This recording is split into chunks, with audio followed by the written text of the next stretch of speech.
Car जी। नमस्ते। हाँ नमस्ते जी आचार्य जी। आयुष्मान विद्यावान। हाँ जी। दीर्घायु। जी। तो भाई सारे भाई ना राम राम। आज आए हैं हम सालवन गांव में आचार्य ठाकुर राजवीर जी के पास। और एक विषय है, बहुत ही अच्छा विषय है और गंभीर भी है, थोड़ा ध्यान से सुनियो भाई। और भाई कमेंट नहीं कर दे, कमेंट करा करो।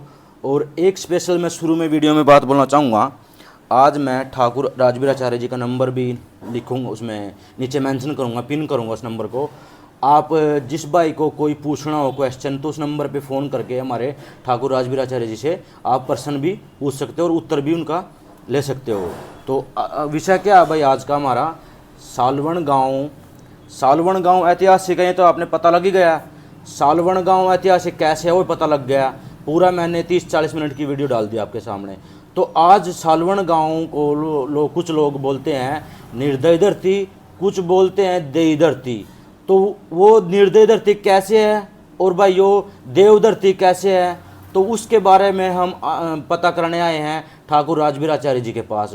तो आचार्य जी हमको बताएंगे, तो बस शुरू करो आचार्य जी। हाँ ठीक है, आज हम इस विषय पे चर्चा करेंगे। पर्सन है इसका पत्रकार महोदय का, तो नौजवान का, तो कि मोहित कुमार ने प्रश्न किया है कि लोग प्रश्न करते हैं ये देव भूमि है या निर्दयी भूमि है। ऐसा है। देखिए, अच्छे बुरे नेक बद पापी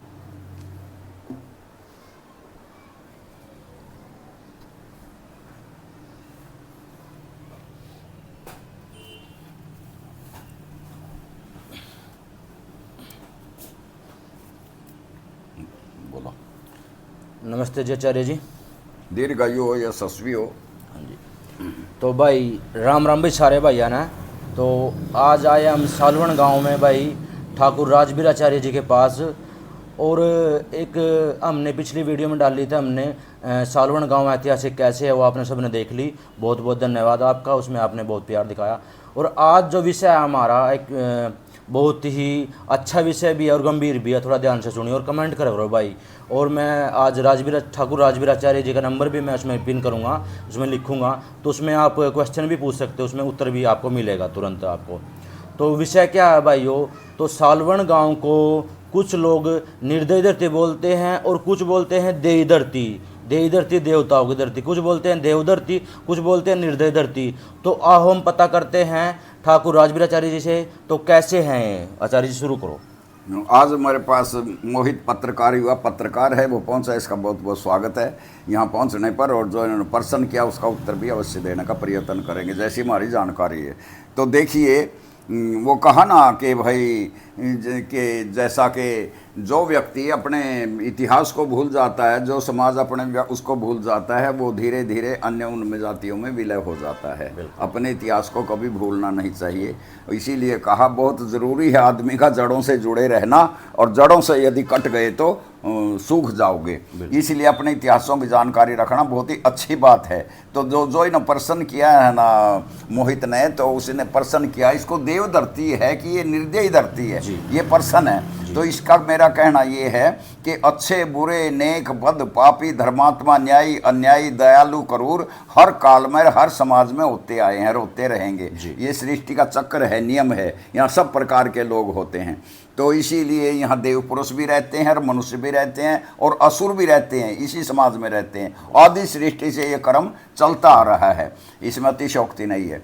तो देखिए, पहले तो मैं आपको ये बताऊंगा इस भूमि को देव भूमि क्यों कहते हैं। हम पहले भी इसका चर्चा कर चुके हैं कि जिस समय 5126 वर्ष पहले ये योगी राज कृष्ण ने विचार किया कि यहाँ युद्ध होना चाहिए, युद्ध के बगैर अब काम चलने वाला नहीं है। महाभारत से 1000 वर्ष पहले पापाचार बढ़ चुका था, मर्यादाएं टूटने लगी थी और लोग जो है परंपराओं को ध्वस्त करने लगे थे। और जिस समय मनुष्य परमपिता परमेश्वर की बनाई व्यवस्था को तिलांजलि दे देता है, उसका असर यही होता है मेरा भाई। तो इसलिए महाभारत का भयंकर युद्ध हुआ था। आपको सभी को पता है कि इस पर यह विचार करके जगह जगह इन्होंने घूम फिर के स्थान चुना था पहले तो कहाँ पर युद्ध किया जाए महाभारत का, जिसको महाभारत नाम दिया गया था। तो ये चयन इसलिए कहता, भूमि उसके लिए ठीक थी, दुरुस्त थी। यहाँ जो थी सरस्वती नदी का वो भी था, यहाँ बहाव भी था।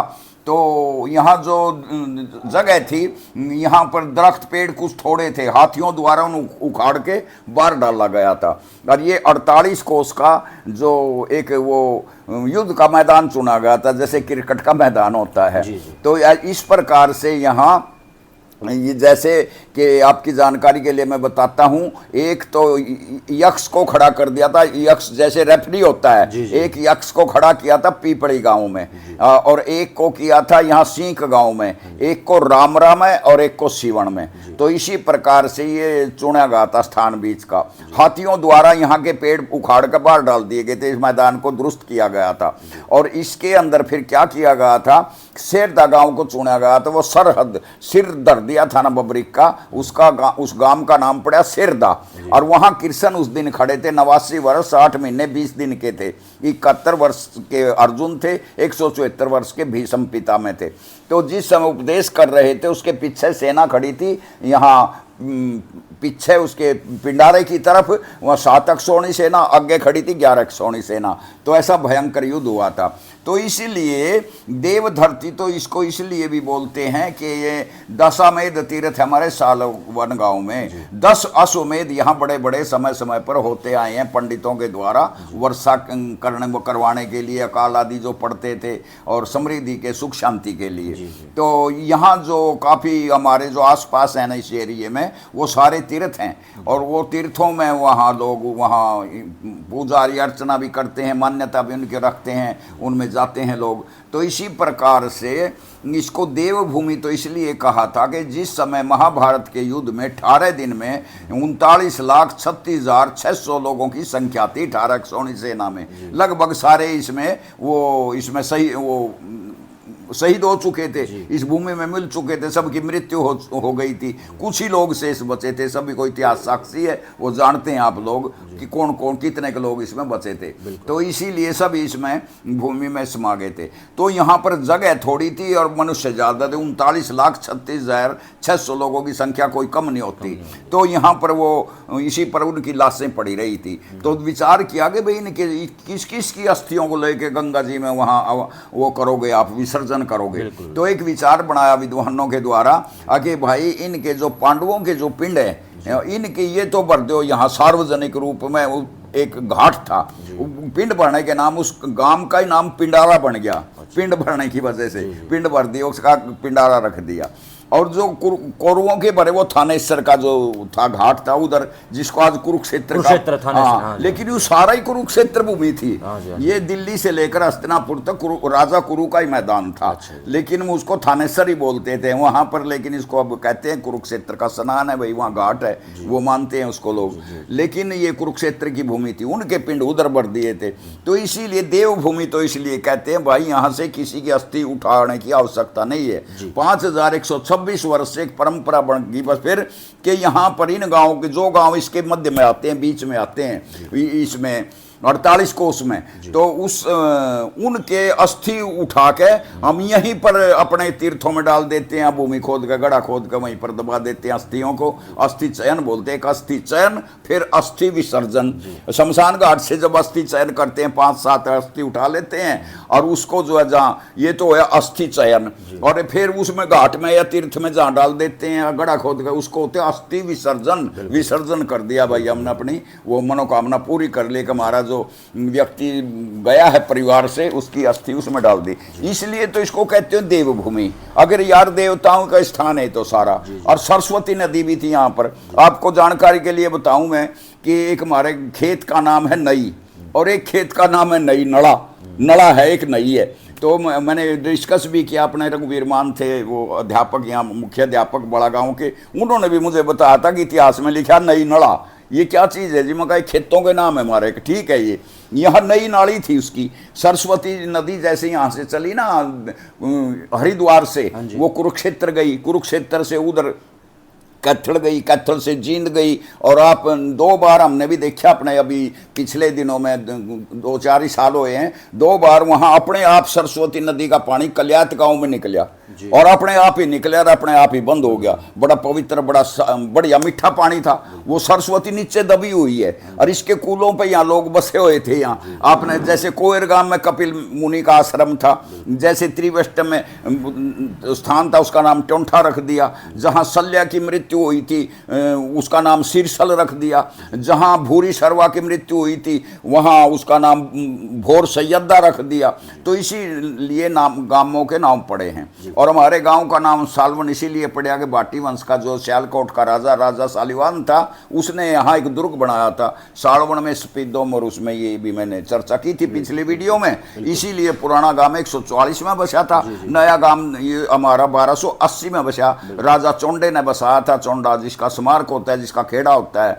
और जो गांव दोबारा बसता है उसमें दो होते हैं खेड़े, एक उसका राजा सालिवाहन का ऊपर है जो किले के ऊपर है, एक ये खेड़ा नीचे है, उसको भूमिया खेड़ा बोलते हैं लोग, या मोटी भाषा में खेड़ा कहते हैं। और कोई ये दूसरे लोग दादा खेड़ा कहते हैं। उत्तर प्रदेश में ठीक भाषा उन लोगों की, वो कहते हैं भूमिया खेड़ा। भूपति, भू मालिक, भू का स्वामी, चाहे वो अच्छा था, चाहे बुरा था, चाहे क्रूर था, चाहे वो दयालु था, लेकिन गांव उसने बसाया था भाई। इसीलिए पूजा अर्चना महिला समय समय पर उसकी करती रहती है। उसको ये हमारे यहाँ खेड़ा बोलते हैं, मोटी भाषा में हरियाणा के लोग, उत्तर प्रदेश में भूमिया खेड़ा बोलते हैं, कुछ लोग दादा खेड़ा के नाम से बोलते हैं जिसका गांव है। ये रही बात। अब बात हाँ ये तो जी हमने आपने सभी पता लग गया भाई कैसे देवभूमि है। तो मैं एक आचार्य से मैं क्वेश्चन करना चाहूँगा इसी के ऊपर। देवभूमि कैसे है वो पता लग गया सबको और आपको जानकारी मिल गई। तो मैं पता करना चाहूँगा निर्दय भूमि कैसे है। तो आचार्य जी कुछ मैंने कहीं चर्चा की तो कुछ इतिहासकारों ने बताया मेरे को, तो वो मैं पूछना चाहूँगा आचार्य जी आपसे। जैसे कि श्री कृष्ण जी ने आपने बताया भी भाई कुछ स्थान चुना, युद्ध यहाँ महाभारत युद्ध होगा, तो कुछ बताते हैं वहाँ पे भाई किसान ने एक अपने बेटे को नाके में रख दिया था। क्या वो आचार्य जी कैसे है, वो बात सत्य है कैसे काल्पनिक है? हाँ नहीं ऐसा है, ये कुछ घटनाएं बीच बीच में होती रहती। मैं जैसे पहले बता चुका हूँ कि अच्छे बुरे नेक बद हर काल में होते आए हैं, और अच्छाई भी होती है बुराई भी होती है। मनुष्य अच्छे कर्म भी करता है, बुरे कर्म भी करता है। ये घटनाएं घट जाती हैं और वो किवदंती बोलते हैं। किवदंती एक ने उसने अपने आगे बताया, अगली पीढ़ी ने बताया, अगली पीढ़ी ने बताया, वो बात चलती चलती आती है तो उसके किवदंती बोलते हैं। दंत कथा भी उनको कहते हैं। कुछ घटनाएं ऐसी बड़ हो भी जाती हैं कि बताते हैं ना कि किसान की पत्नी रोटी लेके गई, वो कहने लगे ले भोजन कर ले, कहने लगा भोजन कर लूंगा, बैठ गया। वो बोलिया बेटा कहाँ है, वो भी कर लेता भोजन। को तो मैंने उसमें रख दिया बंद में। और बंद में क्यों रख दिया? अब पानी टूट रहा था, फिर पानी कहाँ से आता है, इसलिए मैंने पानी उसमें रख दिया बंद, और उसको पानी चला रहा हूँ मैं इसलिए। अच्छा नाके में रख दिया, उसकी तो मृत्यु होगी। हाँ मृत्यु तो हो ही गई, मैंने उसमें रख दिया, पानी रोक दिया। और कहने लगे यार फिर पानी रुक गया। उसकी पत्नी बोल रही है पानी तो रुक गया, मतलब फिर खा ले रोटी। तो वो बोले को हो बड़े आश्चर्य की बात है, इसको सुनकर आश्चर्यचकित रहे लोग। जिसने सुना कमाल की, कितने निर्दयी हैं भाई, अपने जवान बेटे को ही जिस किसान ने अपने जवान बेटे को ही नाके में रख दिया। तो आप अंदाजा लग सकते हो कितनी निर्दय धरती है। तो आचार्य जी हाँ, तो उन्होंने उस चीज को तो महत्व दिया कि हमारा भाई काम चल जाएगा, पानी बेकार नहीं गया, फसल हो जाएगी, लेकिन उस बात को महत्व नहीं दिया उस समय में। ये कहते ना समय के अनुसार बदलता रहता है कुछ ना कुछ, कहीं उसमें इसलिए क्रूर भी है। हमारे यहाँ मेरे सामने लिया जो हमारा नहर है ना, उस पर लिखा नर्दक माइनर। नर्दक माइनर, नर्दक का मतलब निर्दयी लोग है भाई यहाँ के। आपने एक घटना में सुना भी होगा कि जिस समय यहाँ श्रवण कुमार उसको लेकर आया था बैंगी में, तीर्थ यात्रा करा रहा था सारे भारतवर्ष की माता पिता को। श्रवण का उपमा देते हैं, उससे अच्छा बेटा किसी को नहीं मानते लोग, कितना मात्र पितृभगत था। लेकिन सोनीपत में आके बताते पथ भ्रष्ट हो गया था वो कहने लगा मैं इतने आपको उठा कर लिया तो मुझे किराया चाहिए और मेरे को वो देना, मैं इतना आपको पुरुषार्थ कर रहा। मतलब श्रवण ने अपने माता पिता से भाई वो तो उसमें आश्चर्य हुआ लोगों ने भी, उसने भी कमाल का बेटा भाई। तो वो फिर आगे चला तो उसने वो कुछ उन्हें देखा तो तूने गलत कर दिया। अरे माता पिता की सेवा शुश्रूषा करने का तेरा धर्म है, करते हो पालन है, फर्ज है, धर्म है तेरा, और तूने तो इनसे मांग के बहुत बुरा किया। तो फिर उसने कहा नहीं नहीं मैं ऐसा न करो, अक्षमा प्रार्थी हूँ, अक्षमा मांगता हूँ आपसे, मेरा तो धर्म है, कर्तव्य है। फिर अगले गाँव में जाओ संभलिया, उसका नाम संभाल कर रखा। फिर फिर ऐसी किंवदंती हैं, उन पर सुनते आए हम लोगों से, ये कोई ऐसी नहीं है कि और भाई सत्य पदार्थ है भाई। हाँ, तो ये चीज़ है, ऐसी ऐसी सुनते आए हैं, दंत कथाएं, किंवदंती आदि।